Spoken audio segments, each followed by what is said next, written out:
Wow. That's saying a lot. And that'll take us into the next break. We got some NHL scores to throw at you. And, again, our topic du jour today, it is one man's t-shirt protest that has got almost the entire Cleveland police force up in arms. Are we seeing St. Louis Rams hands up all over again? Just have to see. Folks, don't move. This is the Afternoon Locker Room presented by Gigahertz. And it's back in a moment, only on the Arena Sports Network.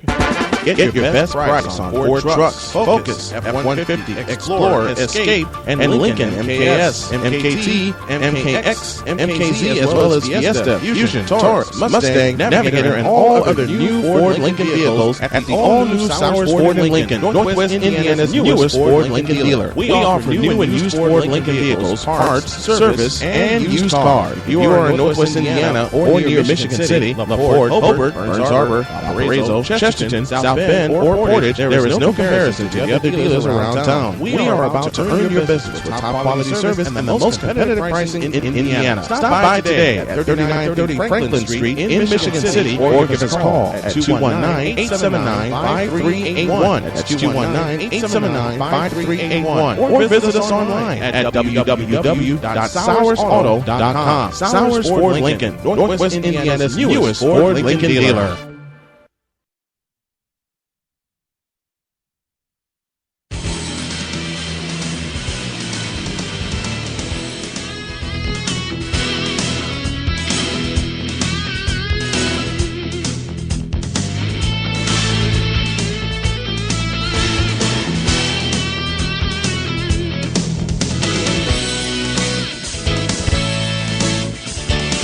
The 20th shooter for the Panthers in the shootout.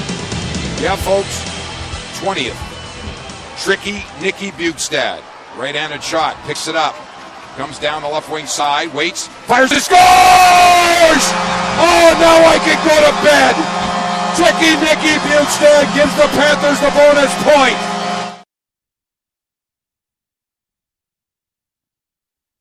WQAM in Miami, Florida, with the call as the Panthers top the Wizards on the 20th round of the shootout. 2-1 the final. The 20 rounds represents the longest NHL-sanctioned shootout in history. The previous high was 15. That happened back in 2005. Second half of the Afternoon Locker Room is in full effect. Yeah. The Afternoon Locker Room brought to you by Gigahertz, and that's where we come in, and that's where that backdraft just have to go out. Anyway, I'm Alvin Washington. Thank you for coming along, and this portion brought to you by U.S. Tire and Auto of Gary, Indiana. Yeah, it was a pretty long shootout there, and yeah, I agree with the guy who called it. It's like, it's time to go. I hear you, brother. Well, anyway, as we get into the NHL action, it was a whole mess of it. Some 11 games from last night. Let's swing over to Philadelphia, where the Lightning and the Flyers got it going on. The Lightning score on this particular goal. Johnson right circle, back for Kucherov left circle, tees it up, centers it, score! Johnson! As the power play expired, it's an even strength goal. WFLA in Tampa with that call. The Lightning added an insurance goal in the third. 3-1, the Lightning take out the Flyers despite Wayne the Train Simmons' 14th goal of the year. Moving on north of the border, the Toronto Maple Leafs starting to spring some life here. They stopped the Anaheim Mighty Ducks' 7-game win streak, put their 19th win on the board. That final 6-2. Here's one of those great goals from Booth. Goes back into the net, the wraparound attempt. Scores! David Booth, his first goal in the league, and it restored the 2-goal lead. That call brought to you by our great friends up north at Fan 590. Toronto How about the Toronto Maple Leafs? 19 wins on the year. They are moving up Metro Division charts, 41 points, believe it or not. Moving down the road to Montreal, the Habs and the Canes going at it. The Habs just smashing things. A hat trick, believe it or not, from Alex Gallenchuk. Here's one of those goals. Pacioretty goes right after it. To the front of the net. What a hat trick. What a feed. Alex Galchenyuk, his third of the night. TSN Radio 690 in Montreal with the call. The Canadiens getting their 20th win of the year. They are now at 42 points. Hurricanes dropped to 8-19-3. It was a shootout in Motown, but the Red Wings weren't the recipient of the victory. No. Boone Jenner angles in, right wing side. Back into the slot he goes, slows down, he shoots and he scores! Jenner going upstairs and giving the Blue Jackets a shootout lead. Fan 97.1 Columbus, Ohio with the call as the Blue Jackets topped the Red Wings 1-0 in the shootout. It was a shutout for Sergei Bobrovsky, 30 saves on the night. Predators and Bruins also going to a shootout. This was down in Nashville. Let's see how Music City ended this one. Bergeron with the puck. Angles right. Circles. Comes in hard towards the middle. Looks. Shoots. And it's stopped by Rene. Predators win. 102.5 The Game, ESPN Nashville on the call. Predators do indeed win that game 3-2 in the shootout. Nashville getting regulation goals from Mike Fisher and Mike Ribeiro as they improve to 20 wins on the year themselves. Jets all over the Sabres, 5-1. Good grief. In that game, as a matter of fact, Evander Kane coming back from suspension. He picks up his 5th goal of the year. Mark Scheifele with 2 goals on the night. The lone goal for the Sabres by Nikita Zadorov. Blues 5, Kings 2. This was in St. Louis. Blues picking up their 44th standing point of the year. The big man in that game was a hat trick from Vladimir Tarasenko. He's now up to 20 goals on the year. Wow. He is putting them in the back of the basket, if you ask me. Rangers 5, Flames 2. The Rangers getting a pair from Rick Nash, who also was up to 20 goals on the year, as the Rangers improved to 15-10-4. The Blackhawks get a late goal from Patrick Kane, 5-3. The Hawks hold off the Minnesota Wild in a divisional game. Kane now up to 15. He joins, of course, his line mate, Johnny Taves, with his 12th. It's a Marian Hossa sighting. Hossa picking up his 6 goals. Seabrook and Smith also tallying in the back of the net. And we had to go to overtime with Arizona and Edmonton. Boy, I tell you, the Oilers are really having it tough this year. 5 seconds to go. Drops it off. Gagne across. Ekman Larson drives and scores with .3 on the clock in overtime. Oliver Ekman Larson wins it. His 7th of the year. And the Coyotes prevail in the OT. 0.3 of a second left when Ekman Larson buries the game winner. That call, oddly enough, on CHED Edmonton.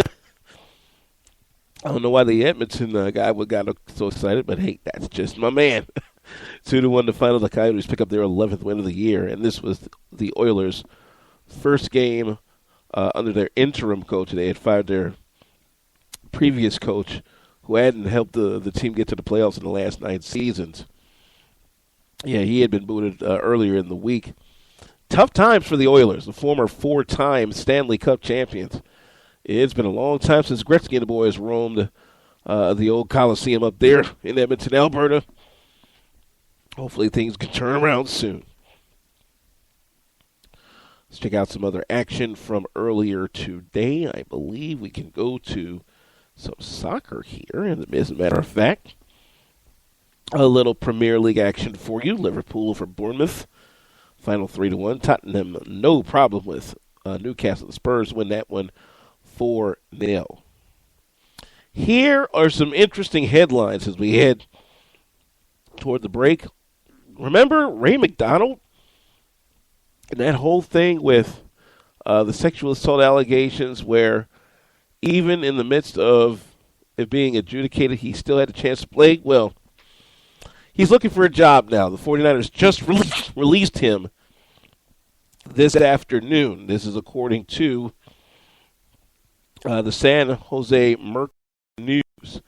GM Trent Baalke announces that the team has decided to release McDonald from his contract, saying, quote, "This is a team decision." Earlier in the day, local law authorities in San Jose would say they were investigating McDonald on suspicion of sexual assault. San Jose Police Department Sergeant Heather Randall said an area hospital notified police late Tuesday night that a woman was seeking treatment and that detectives had searched McDonald's San Jose home. No arrests have been made, nor have charges been filed. Boy, this has just not been a good year for the San Francisco 49ers. Out of the playoffs for the first time in 4 years, and now you have this craziness go on. Boy, oh boy, this has been a wild year in the league, I must say. Some good news for you Michael Vick fans. The former top-round draft choice has now almost paid down his debt. This was after filing for bankruptcy protection in 2008. His only income at the time was mopping floors for 12 cents an hour at Leavenworth Prison. Less than 7 years later, Vick is weeks away from paying off the majority of the nearly $18 million that he is owed to his creditors.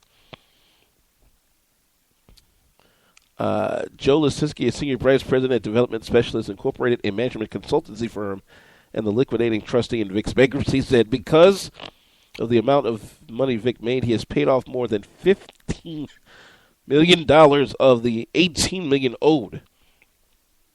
Lisinski says there is still a real estate asset to be sold after Vick's deal with his creditors ends December 31st, which could raise the amount he has repaid.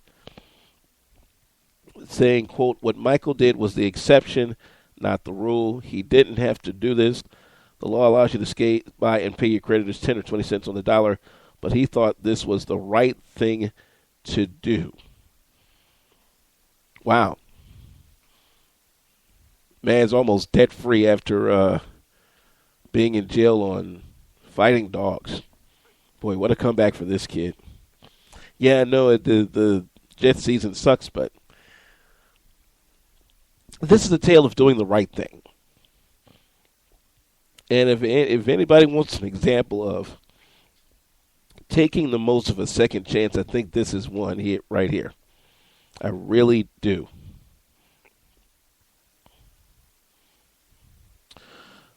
Here's some interesting notes from the Chicago Bears, as if their now 5-9 season wasn't bad enough. In talking with ESPN 1000 in Chicago, current injured defensive back Chris Conte mentioned in a quote, "I'd rather have the experience of playing, and who knows, 9, 10, 15 years earlier than not able to play in the NFL and live a long life."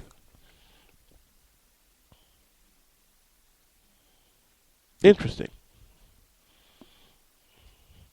Now, he has a couple of concussions now. He indicated he relishes the opportunity to play the NFL if it meant taking 10 to 15 years off his life instead of living a long life but not playing in the league. But he tells WBBM News Radio, quote, "Ever since I was a little kid, it's what I've wanted to do." And, quote, "In college, I didn't even graduate school because my senior year, I honestly let school be a casualty to that because I knew I had one opportunity to make it to the NFL, and I put everything into that, and I felt school something I could figure out later." Interesting.